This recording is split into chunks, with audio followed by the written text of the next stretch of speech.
Diante de um assunto tão sério como esse, a gente precisa orientar a mulherada, né, e as mulheres sobre como proceder. Se você aí de casa também já passou ou pode passar por uma situação de importunação sexual, o que você faz numa hora dessa? Vamos então ao vivo estender esse assunto aqui com a repórter Italine Marques, que está inclusive com uma advogada especialista no assunto para orientar sobre esse problema que às vezes, né, Italine, a gente já até sofreu e deixou para lá, deixou passar, soube se sair daquela situação desconfortável e criminosa. Mas nesse caso aí foi tão absurdo que a mulher estava assim, em estado de choque.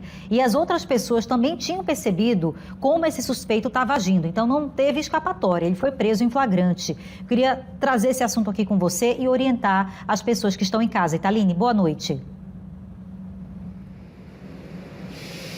Oi, Bia, mais uma vez boa noite a você, boa noite a todos. Eu concordo com tudo que você falou, viu, Bia? Que bom que este homem foi preso em flagrante. Que bom que ele teve o mínimo de bom senso de assumir que já existe contra ele um processo na justiça apurando um crime similar. E a gente entende muito, Bia, o posicionamento da vítima, porque muitas questões são levadas em consideração. No ambiente de trabalho, essa vítima fica com medo de se prejudicar, de perder o emprego.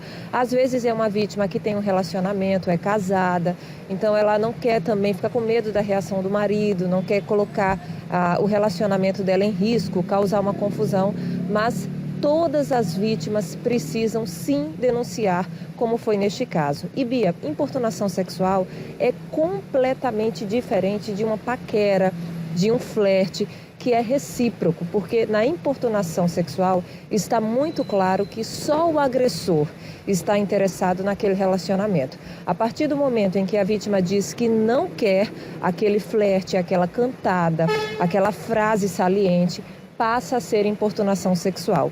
E quando acontece dentro do ambiente de trabalho, Bia, aí já nem é mais importunação sexual, fica mais grave ainda, vira assédio sexual. E os dois casos, tanto a importunação sexual quanto o assédio sexual, dão cadeia, como aconteceu neste caso específico hoje em Maceió, no bairro São Jorge. Bia, como essa situação ocorreu dentro de uma unidade básica de saúde, tanto a vítima quanto o agressor são funcionários públicos e trabalham nessa UBS, como a gente chama a sigla, né?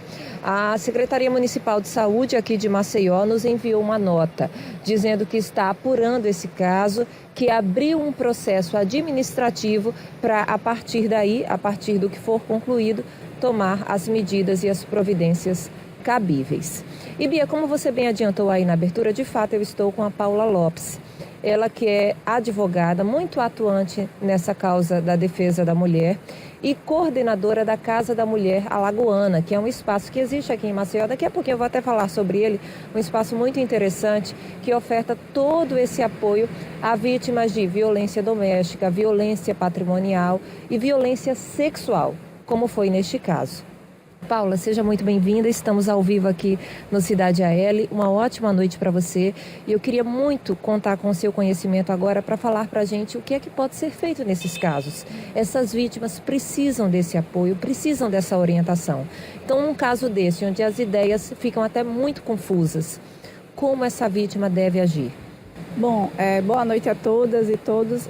Primeiramente, é importante a gente definir o que é essa importunação, que são esses atos libidinosos, que é tocar sem consentimento, passar a mão no cabelo, passar a mão em partes do corpo, mandar várias mensagens, mandar mensagens com galanteios, com a recusa dessa pessoa. Então, toda vez que a gente diz não, é não, né? Então, a falta do consentimento da vítima, ou seja, de um lado há uma paquera exagerada e do outro lado há uma pessoa que não está querendo, que já disse que não quer, que não responde e a outra pessoa insistindo. Então, esses atos libidinosos para satisfazer o desejo dessa outra pessoa, né, isso se caracteriza como importunação sexual. Se for no ambiente de trabalho, como você bem explicou já no início, ela se caracteriza como assédio sexual e ela pode ser tanto do chefe contra a subordinada, quanto dos subordinados contra o chefe. E pode acontecer tanto contra homens como contra mulheres, né? Mas como a gente sabe que a maior parte das vítimas são mulheres nesses casos de assédio, importunação e estupros, então é importante que a gente também saiba onde procurar ajuda, que pode ser na Casa da Mulher Alagoana, em ONGs, no próprio CEAM. Então são espaços de acolhimento para essa vítima. Então, o que é importante? primeiro conversar com as pessoas de sua confiança que estão próximas de você para explicar o que é que está acontecendo, qual a situação. É importante mostrar para algumas colegas de trabalho, porque isso também vai fazer com que você tenha testemunhas no momento que você precisar, né? Se reportar a um superior, se o agressor, o assediador, o importunador não for o superior, óbvio, mas alguém da sua confiança. Então, é importante ter esses registros, falar com essas pessoas. Se for o caso de você não conseguir falar com ninguém, porque a vítima também fica em pânico, converse com alguém da sua família, alguém da sua confiança, ou procure uma psicóloga para poder pedir ajuda, porque assédio é crime desde 2018 e, na verdade, a importunação sexual é crime desde 2018, consideravelmente uma lei que não é tão antiga, então às vezes as pessoas confundem, né? Somos de uma geração que importunação, assédio era visto na televisão como algo normal, então nós somos de uma geração que agora que a gente está compreendendo essas coisas como crime, apesar delas sempre terem sido moralmente horríveis, né, para nós mulheres, mas é importante procurar ajuda, procurar apoio e entender que não é não quando a vítima diz que não está confortável, que não quer e ela se recusa a continuar aquele galanteio, aquela paquera. A partir dali, tudo aquilo já é assédio ou importunação. Então é muito importante para você, homem, fique ligado também, porque às vezes os homens falam que não conhecem a lei. Então a gente não pode dizer que não conhece a lei, é importante ter conhecimento justamente para não fazer algo desse tipo, e as mulheres que passarem por essa situação procurem ajuda, não se calem, porque cada vez que vocês registram, menos homens fazendo isso, menos agressores, menos assediadores, menos importunadores nós teremos aí soltos por aí afora. Paula, muito obrigada pelas informações, pelas orientações muito claras, tá bom? Obrigada pela participação aqui no Cidade AL. Bia, tão difícil ser mulher, né? Nossa Senhora, é muito difícil. Você imagine bem, ter que se criar uma lei para deixar claro o óbvio. Porque duas ou mais pessoas só se relacionam quando todas elas querem. Quando só é a vontade de uma, é claro que aquilo vai ficar desconfortável da outra parte. Então, assim, está muito claro, é crime, que todo mundo se conscientize, como bem disse a Paula.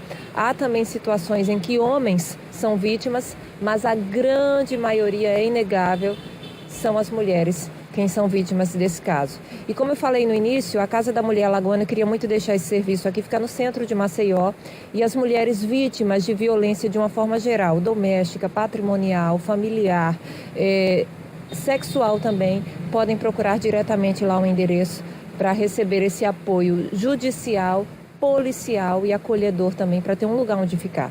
Eu volto ao estúdio com você, Bia.